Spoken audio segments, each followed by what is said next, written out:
एक जंगल में एक शेर रहता था। वह जंगल का राजा था और बड़ा बलशाली था। सारे जानवर उसके भय के कारण उसका गुणगान किया करते थे। उसी जंगल में एक बुद्धिमान बंदर भी रहता था। वो शेर से नहीं डरता था और न ही व्यर्थ में उसका गुणगान करता था। शेर को यह बात बहुत बुरी लगती थी। एक बार उसने बंदर को बुलाया और कहा, जंगल के सारे जानवर मेरी प्रशंसा करते हैं, लेकिन तुम नहीं। मैं किस बात पर आपकी प्रशंसा करूं? मैं बलशाली हूँ। जंगल के सारे जानवर मुझसे डरते हैं। वनराज, मैं बल को नहीं बुद्धि को श्रेष्ठ मानता हूं, इसलिए सिर्फ बल के कारण मैं आपका गुणगान नहीं करूंगा। यह बात शेर को बुरी लगी और दोनों में विवाद हो गया। विवाद का विषय था बुद्धि श्रेष्ठ है या बल। शेर की दृष्टि में बल श्रेष्ठ था, किंतु बंदर की दृष्टि में बुद्धि। दोनों के अपने अपने तर्क थे।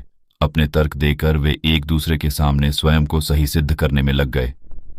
बंदर बोला, शेर महाराज, बुद्धि ही श्रेष्ठ है। बुद्धि से संसार का हर कार्य संभव है, चाहे वह कितना ही कठिन क्यों न हो। बुद्धि से हर समस्या का निदान संभव है, चाहे वह कितनी ही विकट क्यों न हो। मैं बुद्धिमान हूं और अपनी बुद्धि का प्रयोग करके किसी भी मुसीबत से निकल सकता हूं। बंदर का तर्क सुनकर शेर भड़क गया और बोला, चुप कर बंदर, तू बल और बुद्धि की तुलना कर बुद्धि को श्रेष्ठ बता रहा है। बल के आगे किसी का जोर नहीं चलता। मैं बलवान हूं और तेरी बुद्धि मेरे बल के सामने कुछ भी नहीं है। मैं चाहूं तो इसी समय इसका प्रयोग कर तेरे प्राण ले सकता हूं। बंदर कुछ समय शांत रहा और बोला, महाराज, अभी तो मैं जा रहा हूं, लेकिन मेरा यही मानना है कि बुद्धि बल से श्रेष्ठ है। एक दिन मैं आपको ये प्रमाणित करके दिखाऊंगा। मैं उस दिन की प्रतीक्षा करूंगा जब तुम ऐसा कर दिखाओगे।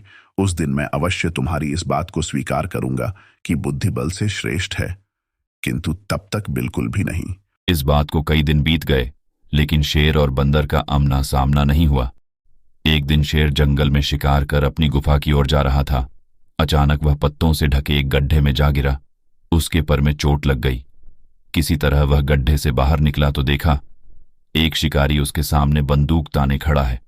शेर घायल था। ऐसी अवस्था में वह शिकारी का सामना करने में असमर्थ था। तभी अचानक कहीं से शिकारी पर पत्थर बरसने लगे। शिकारी हड़बड़ा गया। इसके पहले कि वो कुछ समझ पाता, एक पत्थर उसके सिर पर आकर पड़ा।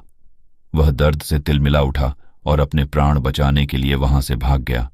शेर भी चकित था कि शिकारी पर पत्थरों से हमला किसने किया और किसने उसकी जान बचाई। वह इधर उधर देखते हुए सोच ही रहा था कि सामने एक पेड़ पर बैठे बंदर की आवाज उसे सुनाई दी। महाराज, आज आपके बल को क्या हुआ? इतने बलवान होते हुए भी आज आपकी जान पर बनाई। बंदर को देख शेर ने पूछा, तुम यहाँ कैसे? कई दिनों से मेरी उस शिकारी पर नजर थी। एक दिन मैंने उसे गड्ढा खोदते हुए देखा तो समझ गया कि वह आपका शिकार करने की फिराक में है। इसलिए मैंने थोड़ी बुद्धि लगाई और ढेर सारे पत्थर इस पेड़ पर एकत्रित कर लिए, ताकि आवश्यकता पड़ने पर इनका प्रयोग शिकारी के विरुद्ध कर सकूं। बंदर ने शेर के प्राणों की रक्षा की थी। वह उसके प्रति कृतज्ञ था। उसने बंदर को धन्यवाद कहा। बंदर भाई, आज तुमने सिद्ध कर दिया कि बुद्धि बल से श्रेष्ठ होती है। मुझे अपनी गलती का एहसास हो गया है और मैं समझ गया हूं कि बल हर समय और हर परिस्थिति में एक सा नहीं रहता, लेकिन बुद्धि हर समय और हर परिस्थिति में साथ रहती है। महाराज, मुझे खुशी है कि आप इस बात को समझ गए। आज की घटना पर ध्यान दीजिए।